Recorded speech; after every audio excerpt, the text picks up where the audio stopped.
Мөлдір мен Айсажанның ұзату тойына дайындық басталды. Көптен күткен қуанышты сәт орын алды.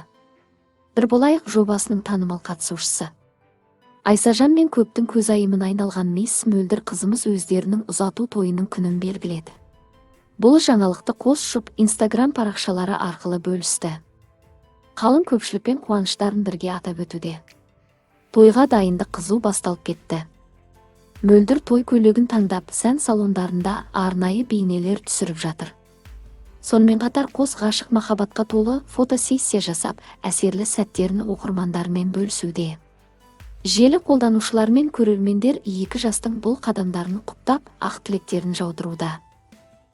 Бейресми ақпаратқа сәйкес, ұзату тойы Қосылайық жобасының студиясында дүркіреп өтеді деп жоспарланып отыр. Ал беташар рәсімі Сезім бағы жобасы аясында өткізіледі деген де мәлімет бар. Осылайша Қосылайық пен Сезім бағы жобалары арасында өзара құдалық қатынас орнап, үлкен қуанышқа себеп болуда. Алайда бұл қуаныштың көлеңкесінде алаңдаушылық та жоқ емес. Бұған дейін Сезім бағы жобасынан Шах мырзаның күтпеген жағдайда шеттетілуі тойға әсер етуі мүмкін деген болжамдар айтылуда. Себебі Айсажан кезінде Шах мырзаның сүйікті қатысушысы болған еді.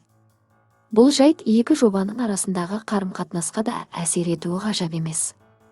Айта кетейік, жуырда Айсажан Мөлдірдің отбасымен танысып, олардың ықыласына бөленген болатын. Қазіргі таңда қос жұп махаббат тарихтарын күнделікті түрде әлеуметтік желіде бөлісіп отыр. Алайда әрбір махаббат хикаясының қарсыластары да табылып жатады.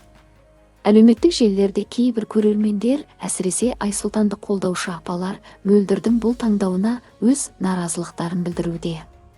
Олардың бірі тіпті, ой, мына қызда ми жоқ шығар.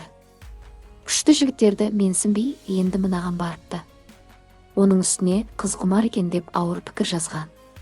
Дегенмен естеріңізге сала кетейік, бұл Мөлдірдің жеке таңдауы.